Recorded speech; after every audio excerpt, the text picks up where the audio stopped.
What's up, guys? All right, let's just do this, okay? So if you just watched my previous video, I did Get to Know Me Through Astrology, the 4th house, and this is going to be Get to Know Me Through Astrology, the 5th house, because we are officially in Leo season, and the 5th house is ruled by Leo and the sun.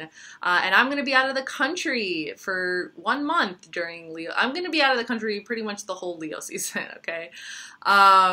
From August 1st until the end of August. So I'm probably not going to have time to do these particular videos.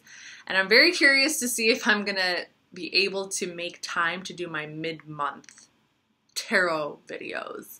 August is set, September is set, but the mid-August is questionable. But I'm going to try really, really hard. I'm going to try really, really hard, whether it's here or there. But yeah, so in case you didn't watch the last video, Get to Know Me Through Astrology, the 4th house, which I recommend you do watch if you are following this series. It's pretty much just like me dissecting my own birth chart, and you can just kind of see like a little bit of how the birth chart is dissected and how you can definitely read your own birth chart based on your own life experiences and interpretations.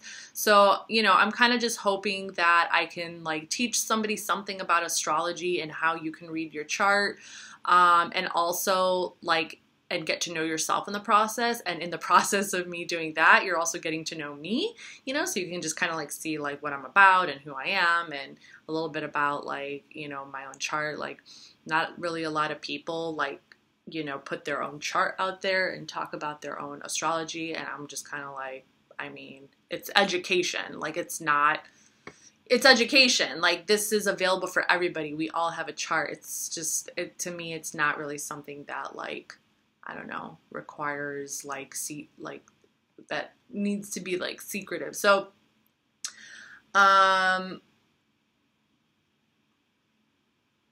and I don't know, I just think that it like helps me, and maybe it can help somebody else. So yeah.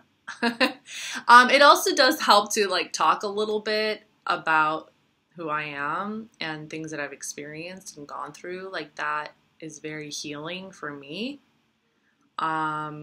So, and it does help. And I feel like if people know more about who I am and people know more about the things that I've been through and things I've experienced and stuff like that, I guess I'm hoping to create like a deeper community dynamic of like understanding and compassion, but not just that, like education as well. Like I feel more like I just want to educate people because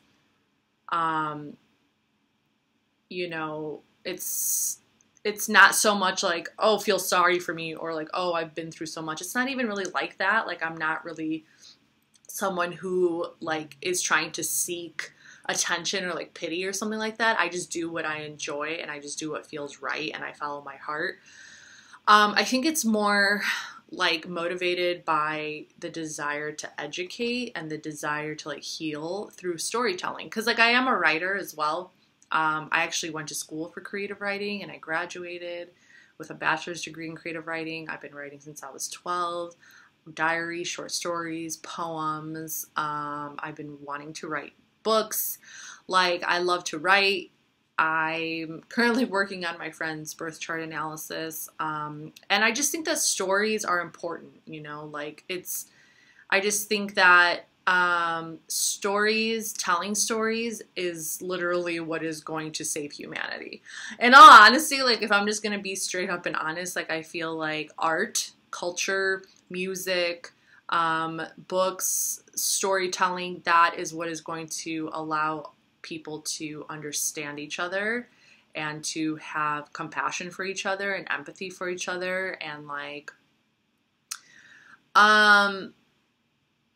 you know, just be more like mindful and more open emotionally, I guess, to the experiences of others. Okay, like with technology, I feel like with technology, a lot of the emotional satisfaction you get from like reading a book, from like understanding another person's like world, kind of got lost a little bit. So I don't know. Maybe that's just my interpretation. But okay, so getting into this video, Get to Know Me Through Astrology, the 5th house. So the 5th house deals with creativity. The 5th house deals with children. It deals with fun, how you like to have fun, and romance, and like it's just that it's ruled by the sun. So it's just like that vital like life force, you know, that sends you off, you know, like fixed fire. It's very creative, excuse me, it's very spiritual, it's very passionate, but it's also fixed, so it's also stable. It like knows where it's going. It grounds itself and roots itself to its creativity, to its that source of life, you know, that allows it to like have fun and to experience and like things like that. And it also represents children. Okay, so I have Taurus ruling my 5th house, which is the planet Venus. Okay, so this is interesting. So I have Taurus in my 5th house. I don't have any planets in my 5th house. So fixed Earth. No planets in my 5th house, but I do have Chiron in my 5th house, which is the wounded healer, okay? And just a little background about Chiron. Chiron is a comet that orbits the sun between Saturn and Uranus. He's known as the wounded healer because it represents within us a very, very, very deep wound. It could have happened in childhood, but it could have happened later in life. It's a very significant wound that leaves a big scar inside you and literally can take like lifetimes to heal. Like it becomes such a deep part of you. It can be triggered at any moment. And it's one of those things where it's like you could heal yourself for all of eternity and still not be fully healed. It's when you're able to understand that you are healing yourself when you're healing others.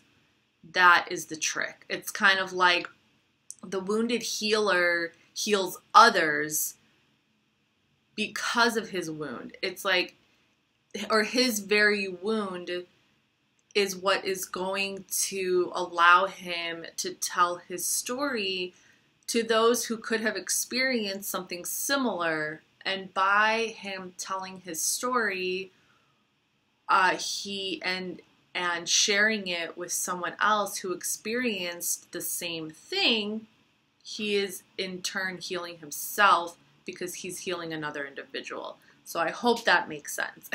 So it's like the Chiron in your chart is going to be like a wound that continues to come up throughout your life that you need to kind of like continue to face and continue to heal as time goes on. But you also need to learn about, but it's also kind of like understanding that there is like a healthier and more balanced way to go about healing that. Not necessarily to like keep shoving it down further into your subconscious or unconscious, or to bury it, or to like it's like something that might need to be talked about. It's something that might actually need to like come out. It needs to be like communicated. I feel like Chiron is one of those things that needs to be communicated, whether it's like through art or through expression, but I guess it also depends on where your Chiron is. And that's the other thing that I'm kind of like, okay, so I have Chiron in my 5th house, so perhaps the way that I can heal this, and I'll tell you exactly what I interpret my wound to be in a second. Like it needs to be healed through some sort of creativity, through an outlet of creativity, you know, and like having fun, like stuff like that. Whereas like, let's say you have Chiron, you know, in your 7th house, you know, perhaps that wound is going to be healed in a relationship, perhaps the partner that you end up with is going to be part of the healing process of that wound. So I feel like it also kind of depends on where Chiron is in your chart. And because I also have Chiron in Taurus, which is ruled by Venus, there's also symbolism there in reference to, like, you can definitely see what can help you heal along the way, you know, like, so for me, it could very much be like art and like creativity, children, you know, because Taurus is ruled by the Empress, and tarot represents children and fertility and, like, you know, that Empress energy, like creativity and like romance and all that type of stuff, ruled by Venus, so like love and beauty and all that. So with that being said, when I was 19 years old, I got pregnant with a guy, and we ended up, just after some back and forth on our decision, what we wanted to do, I ended up deciding, well, I guess both of us together ended up, we were boyfriend and girlfriend. We both ended up deciding, because I decided I didn't want to go through with adoption or abortion. So we ended up deciding to keep the baby. So I was pregnant when I was 19. And I was pregnant until 8 months along. And at 8 months along, the baby's heart stopped beating. And I went to the doctor, and they told me, they did a ultrasound, and they told me that the baby's heart stopped beating. So she died. So I had a stillborn. So at 8 months, so I was pretty much full term, I gave birth to my daughter. So I interpret that Chiron in Taurus in the 5th house as that wound, okay? Because that was the most painful wound that I had ever had to overcome throughout my life, throughout my 20s and my 30s. So it took many, many years and lessons and relationships and triggers to realize that this was a part of me that was very, very deep, that I needed to confront and I needed to take care of. And I did a lot of my healing through writing, and I did a lot of my healing through creativity. And also, you know, just the ability to dream that I can possibly have a child in the future, you know. So that is how I interpret my Chiron, okay? Now, it doesn't have to be that, like, intense or dramatic for everybody. I mean, usually everyone has gone through something very intense in their lives, has been through some kind of experience in their lives that's very intense. It's like not a competition in any way, shape, or form. We all have our wounds. We all have the things that we have had to deal with. And emotionally, that pain is very real. It's very real, and it's very spiritual. And, you know, when you experience a very deep wound, it can become very deeply spiritual. It can become something that is very deeply that you realize that you need to fix, or otherwise, like, you know, you can really self-destruct.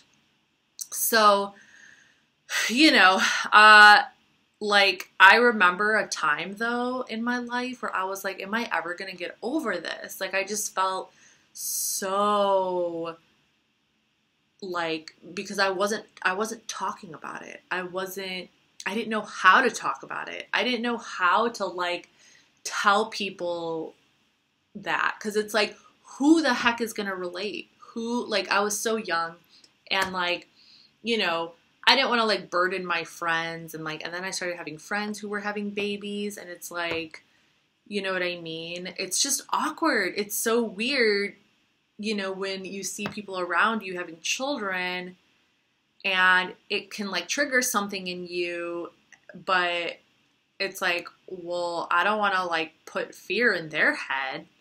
I don't, you know what I'm saying? So it was like so complicated. It was like so complicated. And I was too stubborn to go to therapy. And I was like, I can do it on my own. I can do it on my own. And it could be because like it's in the 5th house. So, you know, it's like that very pride, because the 5th house also represents like pride, you know, because this is Leo house, like pride, like Leos want to do things on their own, like they're very prideful, and they're very strong in their egos, and they're very strong in their like spirituality and in their like energy and creativity. And I guess I felt like I was strong enough to do it on my own, even though there were definitely times in my life where I was like, I'm not strong enough. Like, I'm not strong enough. But that is related. I realized after getting into astrology that me going through a lot of difficulties with that, with my own like pride and ego, had to do with the fact that my Chiron is part of a bigger astrological phenomenon called the finger of God. So that's another thing that's just like, whoa, like maybe this was just destiny. It was meant to be for me to like lose this child, which to me actually sounds really horrible. It's kind of like, what? That's like, that doesn't make sense. Like, God creates life. He doesn't take away life. So I don't know. It's kind of like maybe it just wasn't part, you know, I personally don't like saying that. Like, it just wasn't part of I would prefer to think that, you know, that's like life and things happen. And even in the animal kingdom, like, you know, like it's just, you know, perhaps like if a child doesn't have what it needs to survive it in the wild, then it like, you know, it goes to the other side. So anyway, so my Chiron is part of a larger configuration called the Finger of God, aka the Yod, Y-O-D. So it is in conjunct with my Pluto Moon conjunction, and it is in conjunct with my Mercury Neptune conjunction. So yeah, so that could be a lot of the difficulty there. So I have my Pluto and my Moon conjunct in Scorpio. And I feel like that is what created the difficulty for me to heal. And it took such a long time, and it took so much spiritual strength within me, and so much like going through the darkness, and coming out the other side with, like,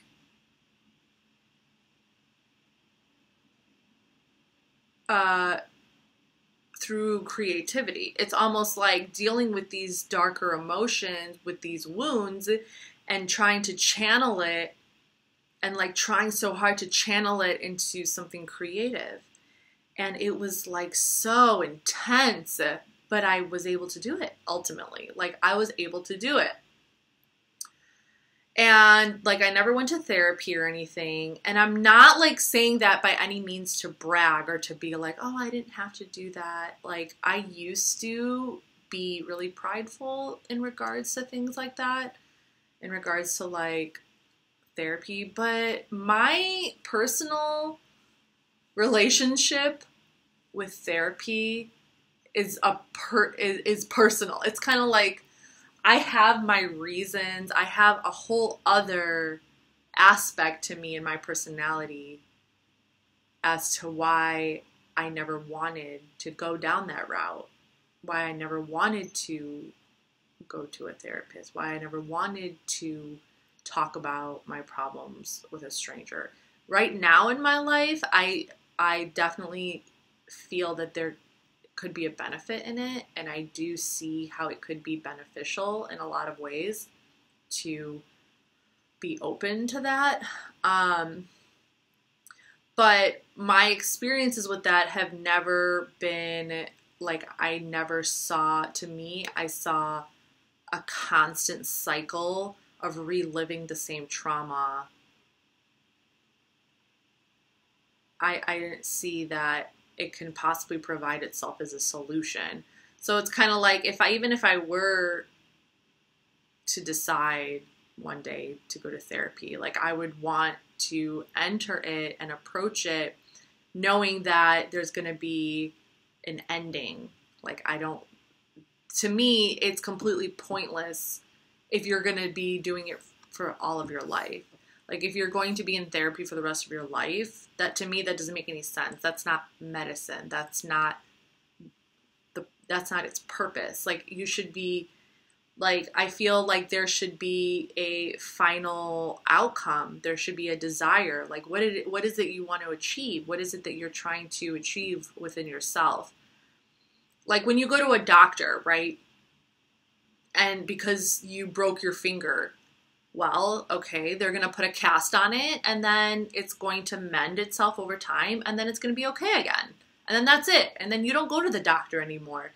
And I feel like I don't know, like, I just feel like when it comes to psychiatry, it's just like this never ending loop. It's like, okay, so like, I just feel like no one is wanting to get to the root of the issue. No one is wanting to get, and I did study psychology in college. I actually wanted to be a psychologist. I wanted to be, I actually wanted to be a theorist. Like, I wanted to write books and create theories on, like, psychology and the human mind and all that type of stuff. And I did go to school, and then I quit. And then I tried to go back to school for psychology again, and then I quit because I realized that it was just too much for me. Because it's like, I knew that if I was going to go to school for psychology, I would want to get a PhD. I knew that, I knew that to do that, I would, like, need to go the distance. I would need to, like, get a master's degree and a PhD. Like, I was like, if I'm going to do this, that's the only way I'm going to do it. And then I realized that it was just like, oh my God, like, just like the way that my mind naturally works, I already think in very theoretical ways anyway. And, like, I've always been such a deep writer, and, like, I was able to see, like, in the future almost, and I was able to see that if I had gone down that path, it probably would have landed me, like, in the psych ward or something. Like, I think I would have gone, like, off the chart with it, like, female Freudian over here, you know? Like, I think I just would have gotten, like, way too deep because, like, I have a lot of Scorpio influence in my chart, and, like, I think I saw, like, just a path that led me straight into depression. And I was like, no, thank you. Like, I remember just seeing it. I remember seeing my future if I went down that road, and then I quit school, and I'm like, no, thank you.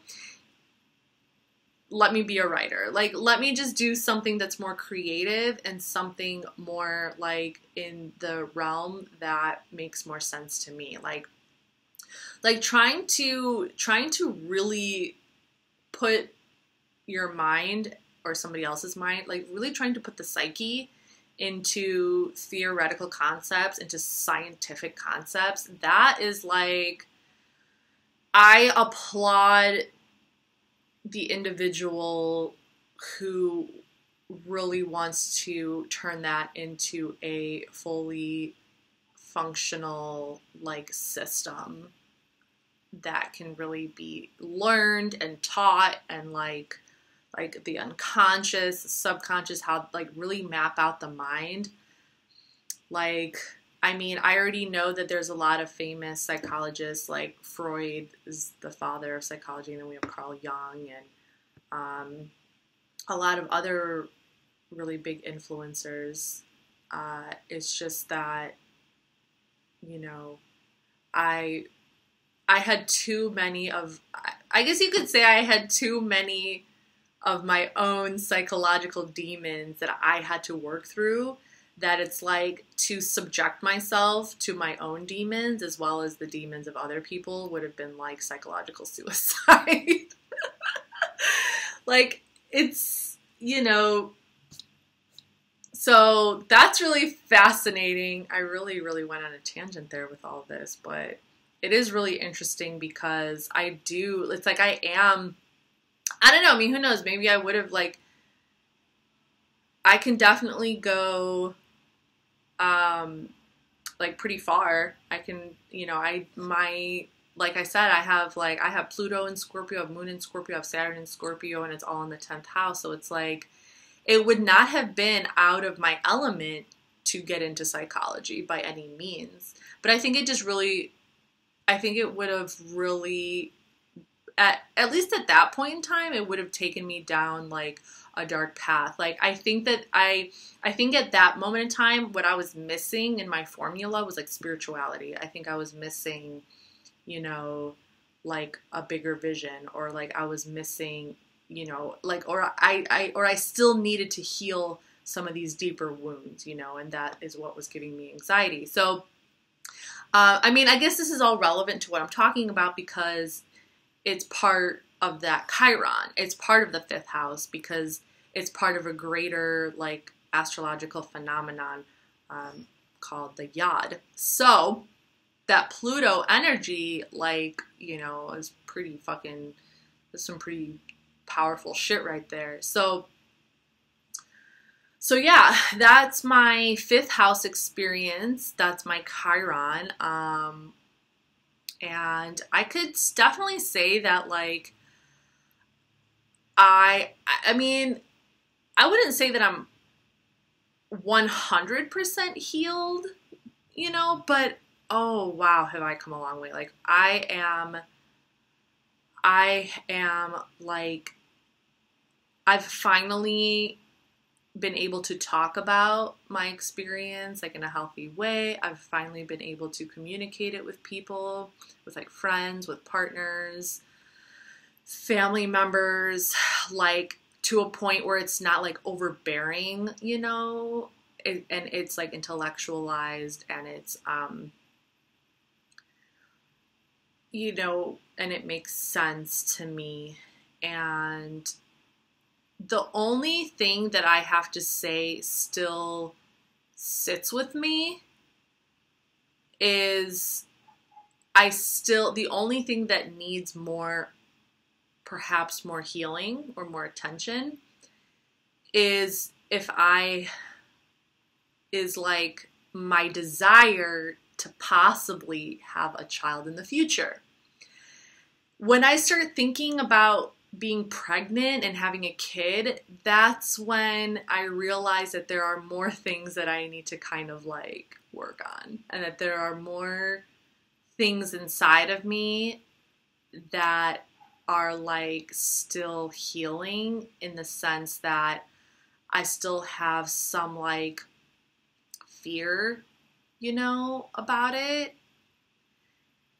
I don't even know if fear is the right word, but I have some like reservations. Like, part of me feels like maybe I'm really not, like, I think my reservations are more in terms of the person as well. Like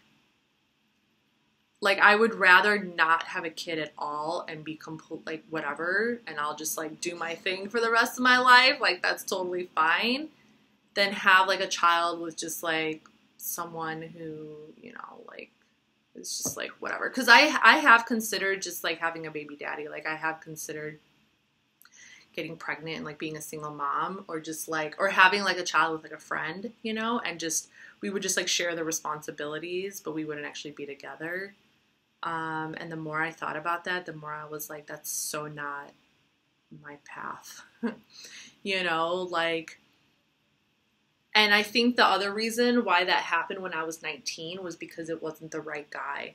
So I really strongly, I guess, believe and feel that the only possible way that I would ever have a child